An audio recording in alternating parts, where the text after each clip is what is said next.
Hello dear student, আজকে আমরা আলোচনা করব কল্যাণী বিশ্ববিদ্যালয়ের অন্তর্গত second semester English major paper অর্থাৎ ইংলিশ অনার্স সেকেন্ড সেমিস্টার থেকে কিছু গুরুত্বপূর্ণ ফিগার অফ স্পিচ নিয়ে আলোচনা করব। রেটরিক অ্যান্ড প্রসোডি তোমাদের সিলেবাসে আছে, জানো। তোমাদের সিলেবাসে টোটাল 14টি রেটরিক অন্তর্গত আছে। রেটরিক কথার অর্থ কি তোমরা জানো? অলংকার। টোটাল রেটরিক হয়, টোটাল অলংকারের বিভাজন 26 প্রকারের হয়। তার মধ্যে তোমাদের সিলেবাসে 14টি রেটরিক আছে। আজকে যে রেটরিক্যাল পার্টটি নিয়ে আমি আলোচনা করব, যেমন ধরো সিমিলি, মেটাফোর, পার্সনিফিকেশন, এগুলো সবই তোমাদের সিলেবাসে আছে। এই ধরনের টোটাল 14টি ফিগার অফ স্পিচ আছে। মানে রেটরিককে আরেকটা ভাষায় প্রকাশ করায়, যেটাকে আমরা বলি figure of speech. Figure of speech কথার অর্থ হচ্ছে একটা আলংকারিক রূপ। আমরা একটা বাক্যকে যখন নর্মাল ভাবে প্রকাশ করি সেটাকে আমরা বলি প্লেন ল্যাঙ্গুয়েজ বা সিম্পল ল্যাঙ্গুয়েজ। কিন্তু যখন কোনো কবি একটা বাক্যকে ছন্দগতভাবে মেলানোর জন্য কিছু আলংকারিক রূপ দিয়ে, যেমন ভাবে নারীদের গহনা ছাড়া একটা সরলতা প্রকাশ পায়, গহনা দিলে তার লুকিংস এবং সবকিছু পরিবর্তিত হয়, ইন দ্য সেম ওয়ে ঠিক একই রকম ভাবে একজন কবি যখন একটা বাক্যকে ছন্দগত মিল দিয়ে এবং সুন্দর ধরনের অ্যাডজেক্টিভ বা অ্যাডভার্বিয়াল ওয়ার্ডকে ব্যবহার করে একটা রূপ প্রকাশ করে, তখন সেটাকে রেটরিক্যাল ল্যাঙ্গুয়েজ বলা হয়। এই 14টা রেটরিক পার্টের মধ্যে সবথেকে যে গুরুত্বপূর্ণ পার্টটি আজকে আমি আলোচনা করব, সেটা হচ্ছে মেটোনিমাই, বা অনেকে মেটোনিমিও বলে থাকে। Metonymy is a part of figure of speech. Metonymy একটা অলংকারের অন্তর্গত, অলংকারের প্রকারভেদের অন্তর্গত। এখানে what do you mean by the word metonymy? Metonymy বলতে কি বুঝো? না, metonymy means change of names. Metonymy কথার অর্থ হচ্ছে নামের পরিবর্তন। এক কথায় আমরা সেটাকে বলি নামান্তর। হোয়েন যখন ওই ইউজ আমরা ব্যবহার করি the name of a thing, একটা জিনিসের নাম, for the name of another thing, অন্য একটা জিনিসের নামের জন্য যখন একটা জিনিসের নাম আমরা ব্যবহার করি, উইথ হুইচ, যেটা দিয়ে দেয়ার ইজ এ রিলেশন, একটা সম্পর্ক অবস্থান করে, it is a figure of speech called metonymy. এটাকেই আমরা ফিগার অফ স্পিচ বলে থাকি, এটাকেই আমরা মেটোনিমি বলে থাকি। তাহলে মেটোনিমি কথাটার অর্থ হচ্ছে নামান্তর বা নাম পরিবর্তন। যখন একটা নামের পরিবর্তে অন্য একটা নাম কোনো বাক্যের বিকল্প হিসাবে ব্যবহার করা হয়, যাদের মধ্যে একটা সম্পর্ক আছে, তখন ওই বাক্যটা একটা অর্থ অলংকারে পরিণত হয়। তাকে নামান্তর বা বিকল্প অলংকার বা মেটোনিমি বলে থাকি। উদাহরণস্বরূপ আমরা বলতে পারি, ফর এক্সাম্পল, তোমাদেরকে একটা উদাহরণ দিলে বুঝতে পারো যে হোয়েন উই সে, যখন আমরা বলি জিনিয়াস ইজ 99% পার্সপিরেশন, তাহলে কি বললাম? Genius is 99% perspiration and 1% inspiration.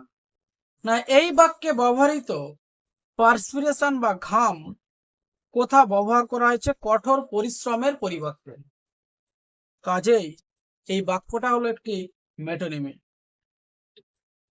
মানে এখানে the term perspiration is use to mean, perspiration শব্দটাকে ব্যবহার করা হচ্ছে হার্ড লেবার, কঠোর পরিশ্রমের অর্থে, হুইচ কজেস পার্সপিরেশন, যেটার কারণ হচ্ছে কঠোর পরিশ্রম করলে ঘাম নির্গত হবে। তাহলে এখানে পার্সপিরেশনের আর একটা নাম হলো হার্ড লেবার।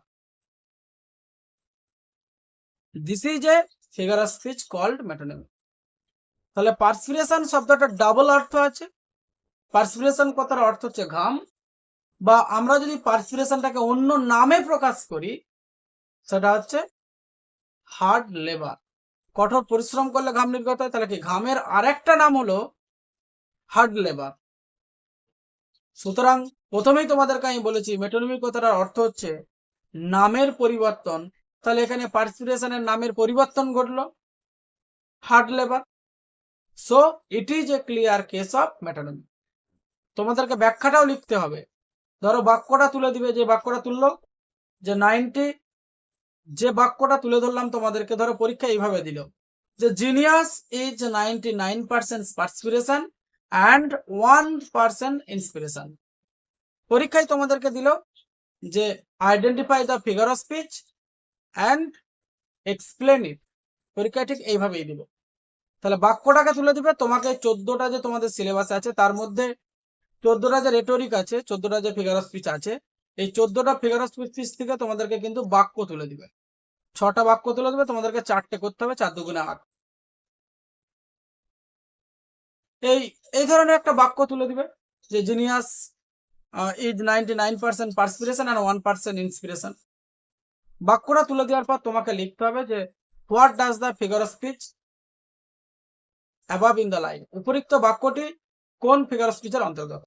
তোমাদেরকে অ্যান্সারটা লিখতে হবে above in the line the sentence belongs to metonymy. এই বাক্যটা মেটোনিমির উদাহরণ। ব্যাখ্যাটা কিভাবে লিখব না, হিয়ার এখানে উই নো আমরা জানি the word metonymy refers to the changes of names. metonymy কথাটার অর্থ হচ্ছে নামের পরিবর্তন। so here the word perspiration refers to the hard labor. perspiration কথাটার অর্থ হচ্ছে এখানে কঠোর পরিশ্রম। so we call the word perspiration as a hard labor. সুতরাং আমরা পার্সপিরেশন শব্দটাকে হার্ড লেবার হিসাবে ডাকতে পারি, হার্ড লেবার হিসাবে বলতে পারি। So here the word perspiration is used as the alternative as the changes of names as hard labour. So it is a clear case of metonymy. বোঝা গেল dear student? এইভাবে কিন্তু তোমাদেরকে বাক্য তুলে দিবে। যদি ভিডিওটা ভালো লাগে ডিয়ার স্টুডেন্ট, অবশ্যই ভিডিওটা লাইক, কমেন্ট অ্যান্ড শেয়ার করে দিও। যারা চ্যানেলটি এখনো পর্যন্ত সাবস্ক্রাইব করনি তারা অবশ্যই চ্যানেলটাকে সাবস্ক্রাইব করে দিও। তোমাদের সাবস্ক্রিপশনই আমাকে নতুন নতুন এই ধরনের গুরুত্বপূর্ণ ভিডিও তৈরি করার অনুপ্রেরণা যোগায়। হ্যাঁ ডিয়ার স্টুডেন্ট, একটা কথা তোমাদের বলে রাখি, যারা অনলাইন ক্লাস করতে ইচ্ছুক, first semester, second semester of Kalyani University and Badon University, they can contact with the WhatsApp number which has given under the description box.